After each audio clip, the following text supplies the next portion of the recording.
Hello friends, मैं गौरव और NASA is worried. आप जरा पृथ्वी के सबसे नजदीकी रेड सुपर जायंट बीटलज्यूस के इन इमेजेस को गौर से देखो। ये तीनों इमेजेस बस कुछ ही महीनों के इंटरवल्स पर ली गई है। इनमें से पहली इमेज है नवंबर 2019 की, दूसरी है नवंबर से दिसंबर 2019 के बीच की और तीसरी है लगभग अप्रैल 2020 के बाद की। यहाँ पर आप ये क्लियरली देख सकते हो कि अन्य स्टार से अलग जो हजारों साल लेते हैं डिम होकर फटने में, बीटलज्यूस स्टार बहुत ही तेजी से डिम ब्राइट ऐसे अनस्टेबली फ्लैश कर रहा है। अब इसका क्या मतलब है? वेल, लॉन्ग स्टोरी शॉर्ट, बीटलज्यूस किसी भी वक्त फट सकता है। दरअसल फ्रेंड्स, हमारे एंशिएंट एस्ट्रोनॉमिकल रिकॉर्ड्स के अनुसार आज से लगभग 1837 साल पहले एंशिएंट रोमन और चाइनीज एस्ट्रोनॉमर्स ने एक सुपरनोवा को ऑब्जर्व किया था, जिसे आज हम RCW 86 कहते हैं। कहा जाता है कि यह सुपरनोवा का धमाका इतना खतरनाक था कि लगभग 8 महीनों तक रात के आसमान में 2 चांद और दिन के आसमान में 2 सूरज दिखाई दे रहे थे। यानी कि फ्रेंड्स, अब इसी से इमेजिन कर लो कि अगर बीटलज्यूस फटा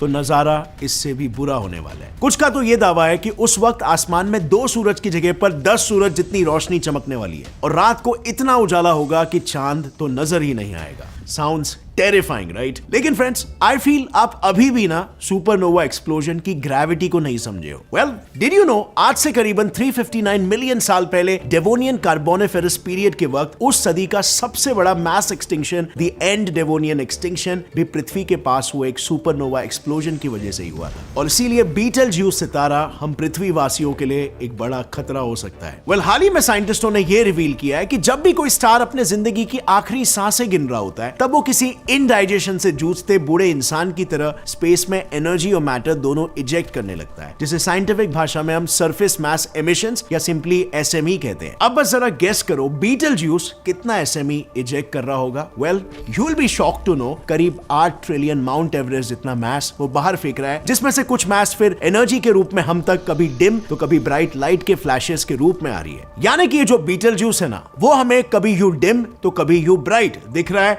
और ये एक तरह से उसके समय की आखिरी टिक टिक है, जिसका हिसाब माइंड यू आज से नहीं बल्कि हजारों सालों से रखा जा रहा है। यस, आज से करीबन 4325 BCE में जब इंडियन एस्ट्रोनॉमर्स ने पहली बार ओरायन कॉन्स्टेलेशन में बीटलज्यूस को ऑब्जर्व किया था, तब से लेकर आगे चलते चलते 1st सेंचुरी BC तक आते आते चाइनीज एस्ट्रोनॉमर्स ने उसके कलर का जिक्र करना शुरू किया। उनके अनुसार उस वक्त उसका कलर कुछ व्हाइटिश येलो रंग का दिखता था, बट फिर पता नहीं कैसे, लेकिन 2nd सेंचुरी CE में एंशिएंट ग्रीक एस्ट्रोनॉमर टॉलेमी ने किए वर्णन के अनुसार उस वक्त तक वो ऑरेंज रंग का हो चुका था, यानी बिल्कुल वैसा ही जैसे वो आज हमें दिखाई देता है। कहने का मतलब ये है फ्रेंड्स, हमारी इन टूटी फूटी रिकॉर्डेड एस्ट्रोनॉमिकल ऑब्जर्वेशंस में ये बिल्कुल साफ जाहिर होता है कि अन्य स्टार से अलग बीटलज्यूस ने हमारी आंखों के सामने सामने रहकर कई बार अपने रंग बदले। और क्या आपको पता है आखिर क्यों?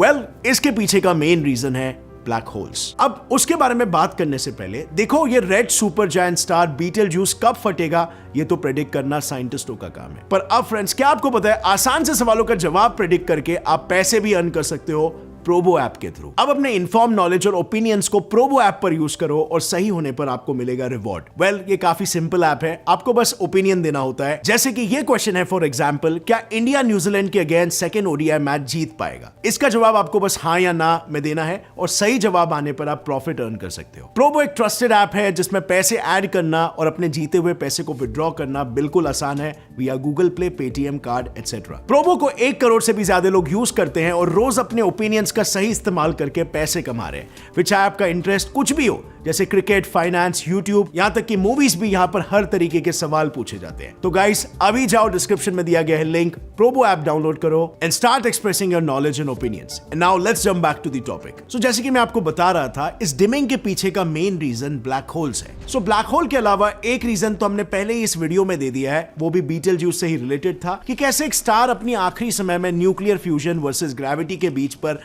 पिसकर धीरे धीरे अपनी लाइट को खोता है और फिर कैसे ये टग ऑफ वॉर आगे जाकर उस डिम पड़े स्टार को सुपरनोवा के रूप में इम्प्लोड कर देता है। लेकिन आज का ये वीडियो फ्रेंड्स वही पुरानी बातों को दोहराने के लिए बिल्कुल नहीं है। सो साइंटिस्टों ने इस एक्टिविटी के पीछे 2 और मुख्य रीजंस को आइडेंटिफाई किया है। उसमें से एक है ब्लैक होल से जुड़ा हुआ। So recently Max Planck Society और कुछ जापानीज एस्ट्रोनॉमर्स ने मिलकर एक ब्लैक होल और एक न्यूट्रॉन स्टार के कोलिजन का एक सिमुलेटेड मॉडल बनाया था। उस वीडियो में उन्होंने कम डेंसिटी वाले मैटर को ब्लू से दिखाया था और ज्यादा डेंसिटी वाले को पिंक से। और पता है इन कलर कोडिंग से उन्हें क्या पता चला? उन्हें पता चला कि जैसे ही एक न्यूट्रॉन स्टार ब्लैक होल के कांटेक्ट में आता है, उसका ऑलमोस्ट 80% मैटर सीधा ब्लैक होल के इवेंट होराइजन के अंदर घुस जाता है और बस 20% ही मैटर हमें सदियों तक उसके एक्रीशन डिस्क या उससे निकलते हाई डेंसिटी जेट्स में नजर आता है। यानी अगर कल को बीटलज्यूस, जो बाय द वे उस सिमुलेटेड मॉडल में लिए गए न्यूट्रॉन स्टार से एटलीस्ट 5 करोड़ गुना ज्यादा मैसिव है, उसके सामने एक ब्लैक होल आया तो कुछ नहीं तो बीटलज्यूस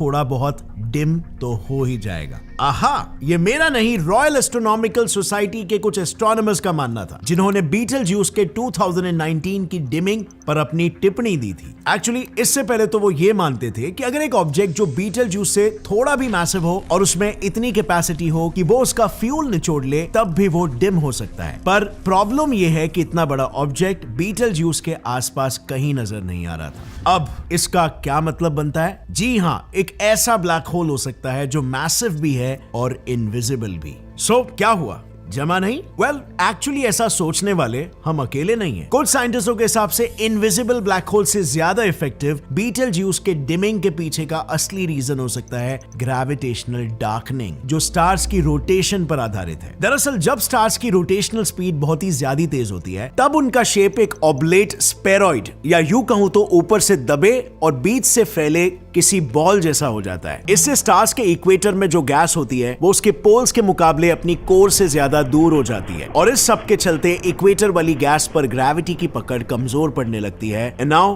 दिस इज क्वाइट स्ट्रेंज, क्योंकि जब एक स्टार की ग्रेविटी कमजोर पड़ती है तब पहले तो उसके गैसेस पर से एक्सट्रीम प्रेशर भी हट जाता है और जब एक्सट्रीम प्रेशर हट जाता है तो फिर उस रीजन का न्यूक्लियर फ्यूजन भी ठप पड़ने लगता है। यानी इन शॉर्ट, ये फिनोमिनन अगर प्रेजेंटली बीटलज्यूस में घट रहा है तो उसका भी इक्वेटर उसके पोल्स के मुकाबले ठंडा पड़ चुका है। एंड एनी गेसेस, जब एक स्टार का कोई भी हिस्सा ठंडा पड़ता है तो वो कैसे नजर आता है? Yup, dim.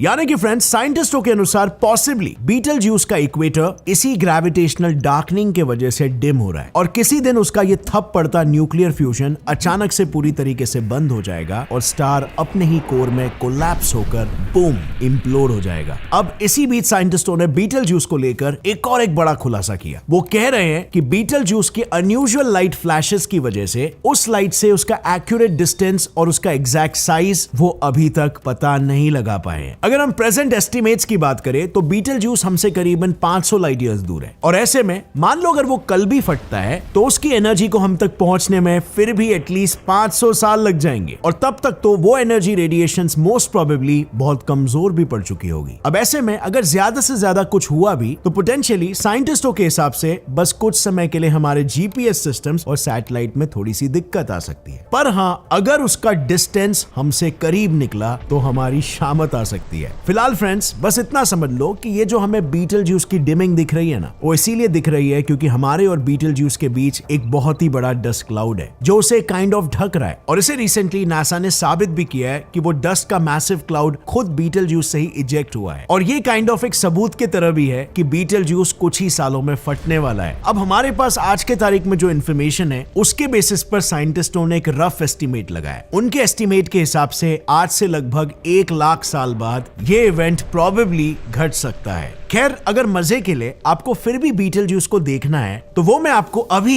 एक मजेदार मोबाइल ऐप से आइडेंटिफाई करना सिखा सकता हूँ। बस आपको एक काम करना है, आपको रात के 8 से 9 बजे के बीच अपने घर के टेरेस या फिर इवन किसी खुले मैदान में जाना है और वहां पर ये स्टेलेरियम मोबाइल स्टार मैप नाम का एप्लीकेशन ओपन करना है। और नहीं, ये कोई पेड प्रमोशन नहीं है, मैं ये ऐप आपको बस एक्सप्लोरेशन के लिए रेकमेंड कर रहा हूँ। आपको बस इतना करना है कि वहां पर जाकर इस एप्लीकेशन में बीटलज्यूस को सर्च करना है एंड डन। ये आपको आपके फोन को किसी डायरेक्शन में मूव करने को बोलेगा और उस डायरेक्शन में मूव करते ही आपके सामने होगा हमारे नाइट स्काई का 10वां यानी कि 10th सबसे ब्राइटेस्ट स्टार बीटलज्यूस, वो बदनाम स्टार जिसके बारे में अननेसेसरी हाइप क्रिएट की जाती है, जबकि टेक्निकली हमें फिलहाल उससे कोई खतरा नहीं है। अगर कोई खतरा एक्चुअली में है तो वो शायद फिलहाल आर्टिफिशियल इंटेलिजेंस से है, जो बिल्कुल हमारी आंखों के सामने हमसे ही सीखकर हमारी ही तबाही की कहानी लिख रहा है। इनफैक्ट फ्रेंड्स, अभी रिसेंटली मैंने उस पर एक वीडियो बनाया था जिसमें मैंने एग्जैक्टली बताया कि एआई एक थ्रेट क्यों है।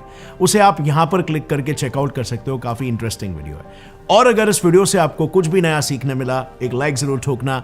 Gets set fly science channel को भी सब्सक्राइब कर लो और बेल नोटिफिकेशन दबाओ ताकि आगे आने वाली हमारी कोई भी वीडियो की अपडेट आप मिस ना कर सको।